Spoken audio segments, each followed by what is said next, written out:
Well,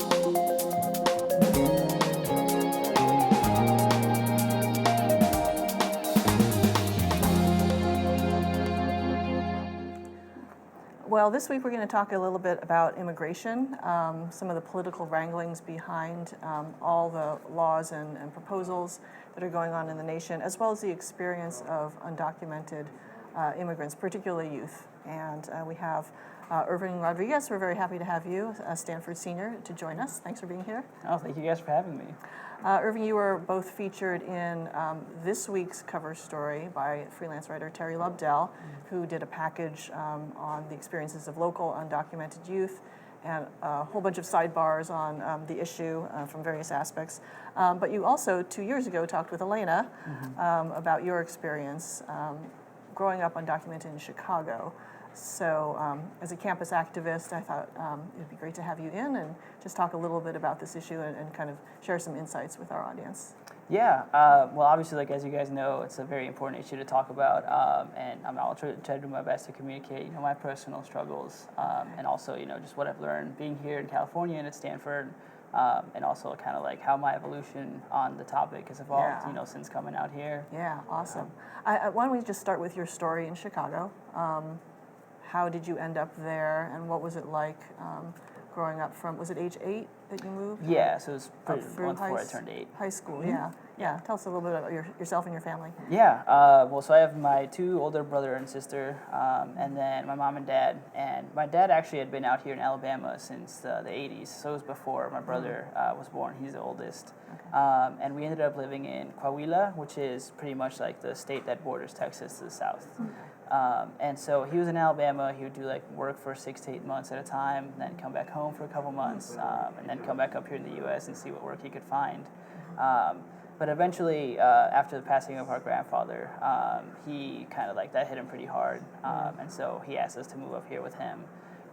And we had family in Chicago at the time, and so that's when we ended up, both of us meeting up there. Yeah. And it was actually kind of a funny story because my mom did not know that we were meeting him in Chicago, and so we thought we were just going there for like kind of like a weekend trip. Oh, really? Yeah, and then but like my dad was there, and then they were just like really talked through, and they were just like, yeah, I mean, like if we're ready to do this, we're here. Yeah. Big reunion. Yeah. Yeah. So I ended up getting there about a month before I turned 8. So it was the summer of 2001. And I've been there ever since. And did you know English when you arrived in Chicago? Well, I knew like a little bit, but it was still like pretty hard, the first month or so. What was school like, starting like that? Yeah, it was pretty difficult just because like I didn't really know like what was going on for like a month and a half. And it was difficult for me to like communicate with the other kids just because there weren't, in the area that I lived in Chicago, in the suburbs, there weren't a lot of other Hispanic families. Okay. So it took me like about 2 months, and because I was the youngest, I was able to pick up English the quickest. And then after that, it was kind of just like more assimilation period into getting like, okay, like in Mexico, we just like run around all the time, after school. But here, like I had to go back home because I didn't know like where I was. Were you in a very urbanized area of Chicago, or were you in No, it was pretty much in suburbia. Okay. Yeah. One thing that Terry Lobdell brought up in her cover story that I didn't know that I thought was interesting was that as children or in the school districts, there's not so much of a fear of your status being disclosed to immigration. That in essence, from K through 12, students are pretty much left alone. So for you, was there a point of realization of what was going on in terms of your legal status? Was that discussed in your family kind of early on, or was there a moment, high school, driver's license, that kind of thing? Yeah, earlier on there were a few moments, but I think the biggest instances actually I think was when I was applying to college, and then I kind of started realizing like the full consequences of my legal status, just because it wasn't like I didn't feel comfortable at the time going up to like my college counselor and being like, hey, like I'm undocumented. I didn't know like the term that undocumented was a thing. Right, it wasn't in the vernacular. Yeah, exactly. And so I basically kind of just like realized that, I mean, if college applications are this hard, what's going to happen, you know, when job applications come around, like, you know, if you have to buy a house or like open up a credit card. And I was just like, that's when I kind of started feeling like a little bit more discouraged. And I was just like, well, I mean, if I can't do any of these things, you know, then what am I here for if we're supposed to be here for a better life and better opportunity, and there's no legal way for me to attain those, then where do I go from here? A really interesting theme in Terry's story was also the importance of, even if it's just one teacher or one organization or even a club at school that provided some sort of avenue for support, or even just being able to, you know, express what was going on with you that a lot of people, other people wouldn't understand. Did you have someone like that or something like that in high school, or were you sort of, you know, navigating the tides mostly on your own? Yeah, I think it was mostly just most an independent effort. But, you know, I kind of feel like I was a little bit more the exception than the rule, just because, you know, I was applying to places like Stanford and Harvard. Whereas, you know, if you're by yourself and, you know, you're applying to try state schools because you're a first-generation student or because you have an under-resourced high school, I think that's a lot more difficult. And I think that's when those components of, like, support systems are a lot more important. Yeah. Now, you had siblings who were older, so had they broken any barriers before you got to that point? Did they also try to pursue college, or how did that work out? Yeah, so I think that's actually, like, pretty exemplary of the difference, you know, between of how they treat us, you know, like the exceptional cases and, you know, the normal students that are just like, you know, we only want, you know, the astrophysicist or whatever. So for them, you know, because my brother, you know, he was the first in our family, he was the oldest, and we don't have a college-going tradition, so he didn't know, you know, like that it's probably pretty much like your sophomore year, and that this are the steps, you know, where you start with your standardized testing and why your grades matter so much. So he ended up actually going to community college around Chicago, and he got a soccer scholarship there. And my sister followed in his footsteps too. And so once I actually got into Stanford, that was very like a lucky and fortuitous thing. Then my sister was also then started realizing that, you know, she could also do the same thing. And so then afterwards, she also went back to finish her last 2 years and got her bachelor's 2 years ago. That's so cool. Yeah, and I was like a little bit mad at her because I wanted to be the first one to graduate, but yeah, she beat me to it. That's great though. You always have to defer to the older siblings anyway. Yeah. I think when you were interviewed by Elena, you mentioned some of the difficulties around deportation, fears of deportation, and I wonder if you can just speak to either your experience or those of friends that you had growing up, especially when it comes to parents and disclosing status. I mean, it just seems like a big morass of like, what do I do? How do I manage trying to advance but also not endangering anyone that I love? Yeah, so actually, I think it's just to throw it in there. The first time that I really like publicly announced that I was undocumented was actually freshman year of college. Wasn't it on Facebook? I was, yeah. It's sort of like the teenage angst in there, getting it out. But yeah, and so I think a lot of the reasons why I was hesitant to do so before, which is because, like, I don't know what implications this has for my family. And, you know, I don't know if there's, you know, a way, you know, there's always, like, the fear somehow. It's just like, you know, someone's going to find out and then something bad's going to happen. But just seeing that there were so many stories just, like, around the country and so many other people that are actually fighting, you know, legal battles and doing a lot of, like, activism, especially in D.C., try to push forward like legislation and also change people's minds and to get them aware of, you know, like, hey, I mean, you have this like entire generation here. It's not like, you know, we're not in the 90s anymore. It's not like people are coming here just to do farm work. We have people who are trying to go to school. We have people who are trying to be professional. And at that point, I started realizing, like, hey, we have this mass of people that are like, I'm undocumented and I'm not afraid of admitting it. And I was just like, I'm totally on board with that. Yeah, that was kind of a spark for you. Yeah. Well, just to drill down a little bit, those of you who have declared yourselves as undocumented, have there been repercussions for family members, or how? I mean, it seems a little like I would be uneasy knowing that I'm out there, and can someone trace my parents? Are they going to go show up at the doorstep somewhere? Is that a real fear? Is that something that you just kind of live with, or how do you manage that? As far as I'm aware, there haven't been too many cases like that. I think a lot of the struggle ends up coming, with more families that have quote unquote like criminal backgrounds. So just families with like DUIs and things of that nature, where once you are linked to like that undocumented status, then it becomes more troublesome. Okay. But I think, for us, just because the case might be a little bit different because we actually like came here legally and we just overstayed our visa. Okay. That may like impact the legal repercussions differently. But for right now, we've been, pretty much legal free now. Okay. So one of the things that Terry was talking about in her story was just the financing of college. It's like youth are running into a lot of different complications. Like some are eligible for private scholarships, some are not. I guess it depends on maybe where you are. Do you mind my asking? So for Stanford, is Stanford just a university that I think because of income requirements they just give scholarships? Or was that a complication? Need-blind admissions, right? Yeah, Stanford is need-blind. Well, actually, that was one of the things that also upset me a little bit during the application process, was because I had to apply as an international student, and in that case, they're no longer need-blind, since they would have to fund you from their own income sources.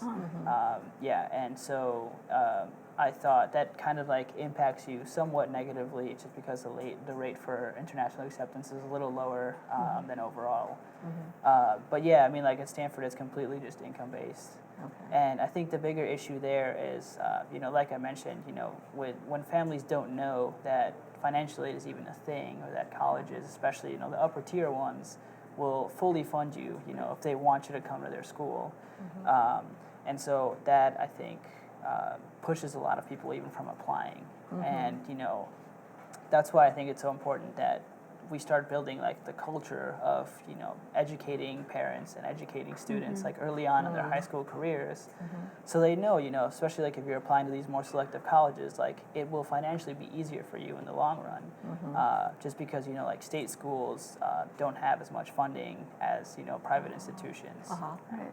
There's another young woman in the story who I've also interviewed, Sarahi Salamanca, who lives in East Palo Alto, and she's actually launching an app, I don't know if you know about this, that's supposed to collect resources around scholarships and financial aid and all that information, which is so complex and confusing anyway for any student, specifically for Dreamers. And she launched a website, and she's all about making that crazy path easier to navigate for undocumented students. So there's definitely a need there. Yeah, I think that would be like incredibly helpful, and that's just like one of those things that we just, parents who are here for the first time, or even, their kids who didn't end up going to college just don't know. Yeah. I remember getting an email, maybe Elena, you remember this as well, from someone who was trying to figure out private college versus public, and it was going to be actually more difficult to finance public school than it was to go for on the private route, and that kind of surprised me. Yeah, and I think that's probably because just the access to scholarships is different. So I remember the National Merit Scholarship or something, I forget the exact name, but they called me in high school and they were just like, oh, so we got your test scores and we just wanted to talk to you a little bit more about the possibility of getting a scholarship. And like the fourth question down the line was like, oh, and you're a U.S. citizen or permanent resident? I'm like, no. And they were like, oh, okay, well, we'll call you back later. And then that was it. There's no later call. And Stanford, do they have any kind of part of their application that addresses citizenship or legal status, or it was through the Common App, which was like a little bit confusing, just because they ask you, are you a U.S. resident or U.S. citizen or permanent resident? And then if you answer no to that, then the following question is, what kind of visa are you on? And so I kind of like had to figure out a way of leaving that one blank, because it was like a required question. And it's not like you can just leave it blank. So I'm just like, try to navigate that. Could you talk a little bit about your activism and work at Stanford? I know after that moment that you posted on Facebook announcing your status, you became really involved in the Dream Is Now campaign. It sounds like you're not involved in that anymore, but could you talk about your work at Stanford and what the community there is like for Dreamers? Yeah, for sure. I think we have, so in my class there were 3 of us that were involved with that campaign. And I'm not entirely sure if we've gotten new undocumented students at Stanford after that. But for us, yeah, freshman year, it was just because I decided to get involved just because it seemed like it was a really cool way of engaging the campus in an issue that, maybe a lot of people didn't have experience with.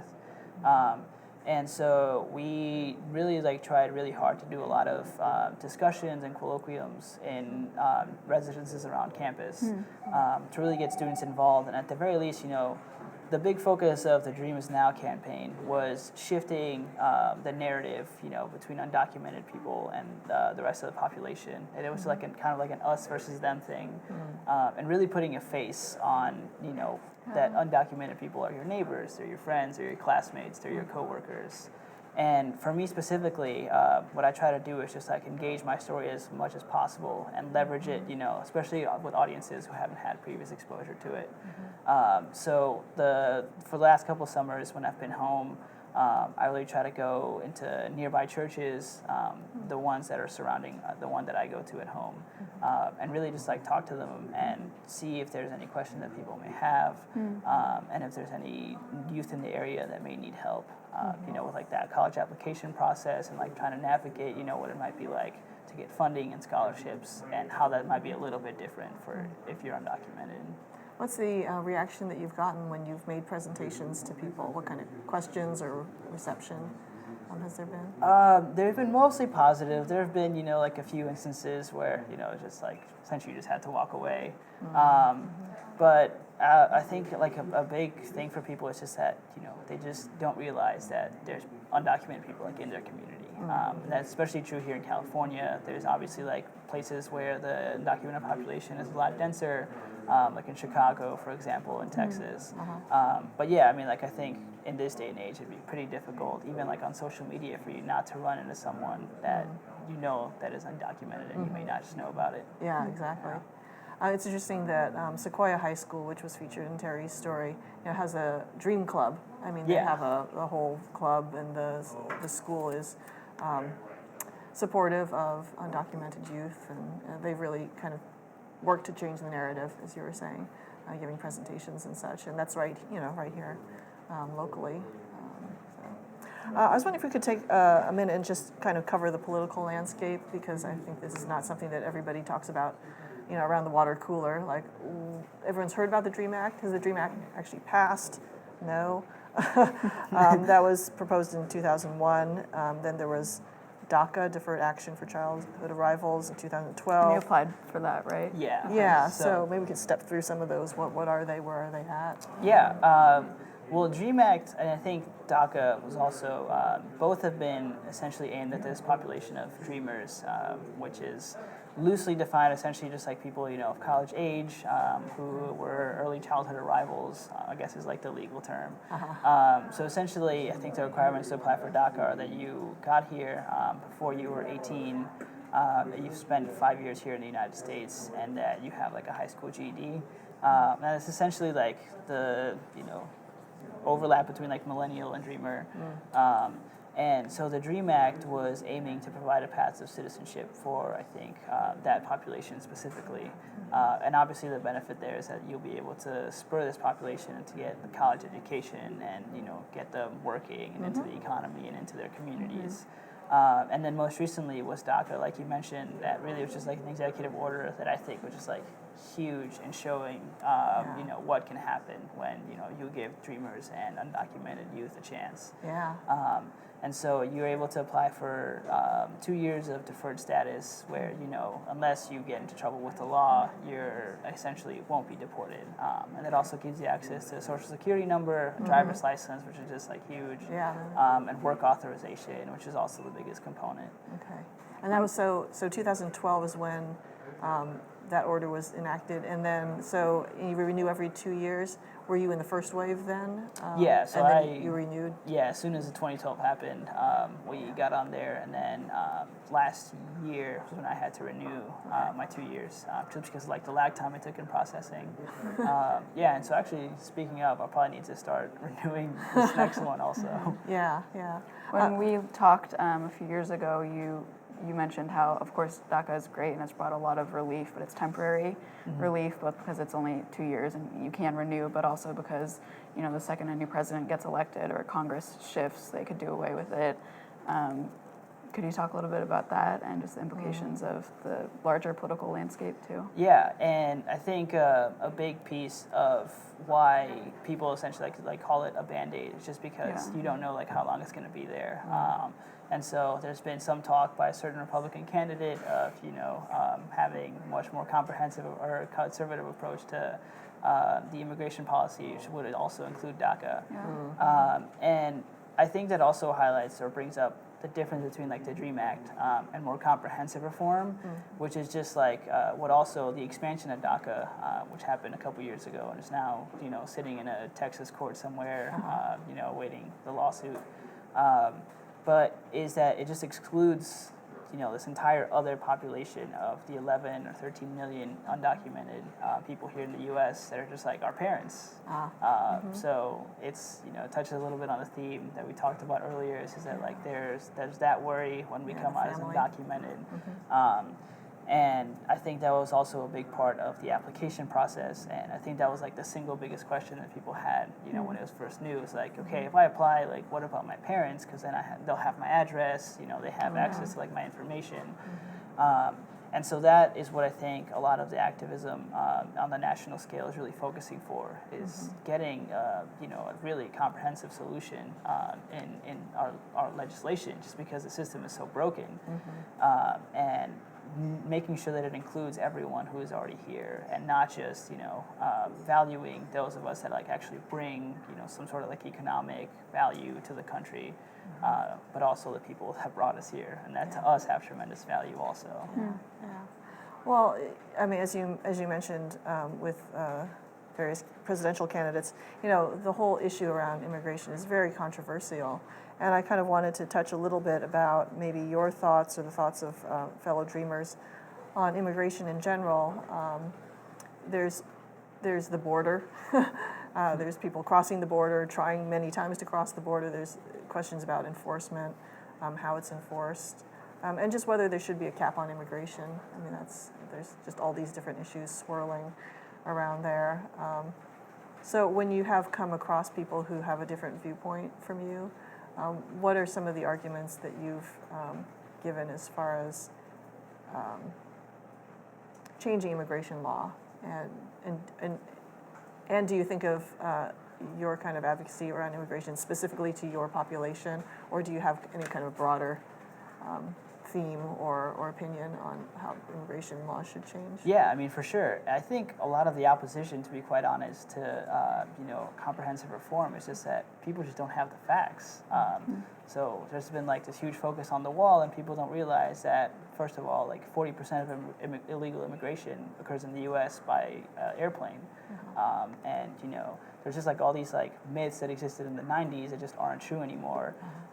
Like immigration from Latin America, the rate has just decreased in the last few years, and even though we're like the absolute greatest number in terms of like a total that is actually coming here, Asian immigration is actually like a lot bigger now, and that's where the biggest rate of increase is where we see it. And a lot of that's just because we have engineers coming here, and we have like a lot of talent from Southeast Asia specifically trying to come here, and just getting people to realize that it goes back a little bit to the Dream Is Now campaign. Is that it's not like people are coming here just to kill, rape, and pillage like a certain presidential candidate wants to say. Getting to understand like the person that's here for a master's program at Stanford, and they're having trouble staying here for a visa just because they're not a U.S. citizen, even though they've grown up here and they've studied here.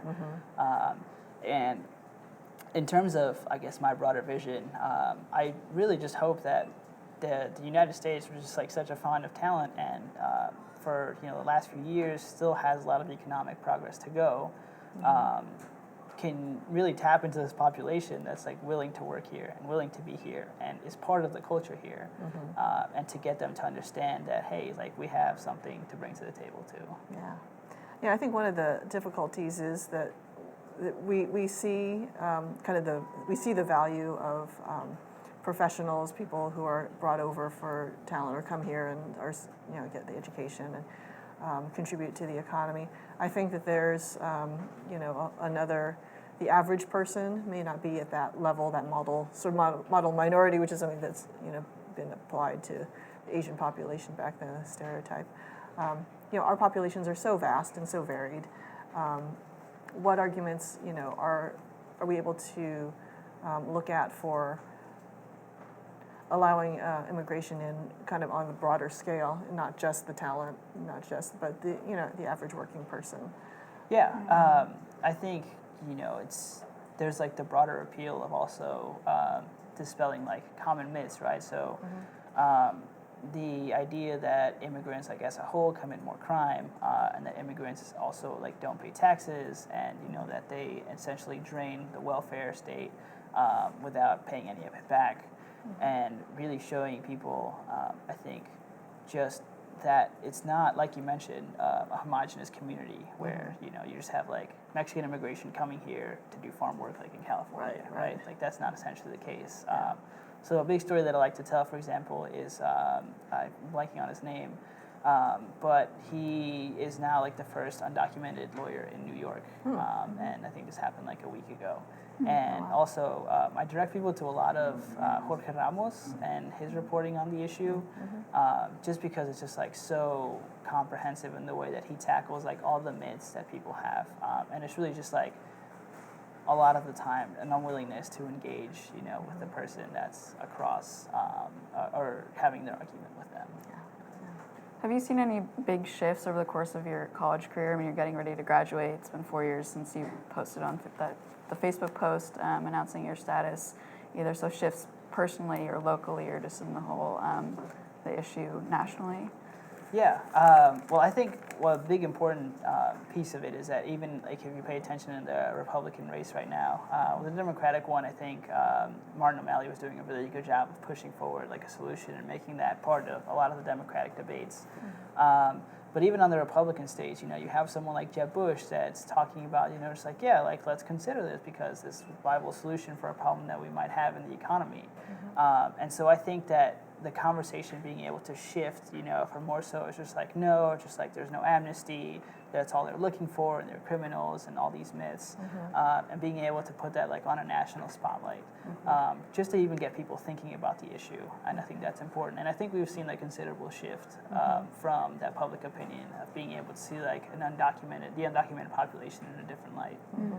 So are you optimistic as the presidential election comes up and for the future for yourself and for others? I think I'm very cautiously optimistic, just because, I mean, like you mentioned, the DREAM Act was first drafted in 2001, and it's been 15 years since then. And so there's been like lingering hope, I think, in every presidential election and every midterm, but then nothing ends up happening, and that's why I do think that DACA was a big step forward, even though we have to be very cautious in saying like it's temporary, it doesn't solve the problem. I think it does a lot of good job. And another big thing is that we saw in 2012 how big the Latino voting population had an effect in the presidential race. And we saw just like now in Iowa that they had like a record number of Latinos come out to vote. And so that's why, I think, there's definitely still problems that we have to face, but being able to engage that population. And in the meantime, we have this like huge generation of dreamers that are, like when it started, were freshmen in college or even younger in high school, and are now coming out of college and being able to like engage in the workforce and have like influence in that sphere. And so I think we're making great progress. So what is the future for you? You're going to graduate pretty soon. What are you planning to do with yourself? Yeah, well, first I think I have to figure out what to do. Maybe spend the summer back home, helping my mom make some tacos and get a lot of Mexican food. That I haven't, as great as California is for Mexican food, it just doesn't compare to the tortillas that my mom makes. Nothing like mom's. Yeah, but then also from here, I'll be looking into a master's program or seeing if I can just work in technology here full time.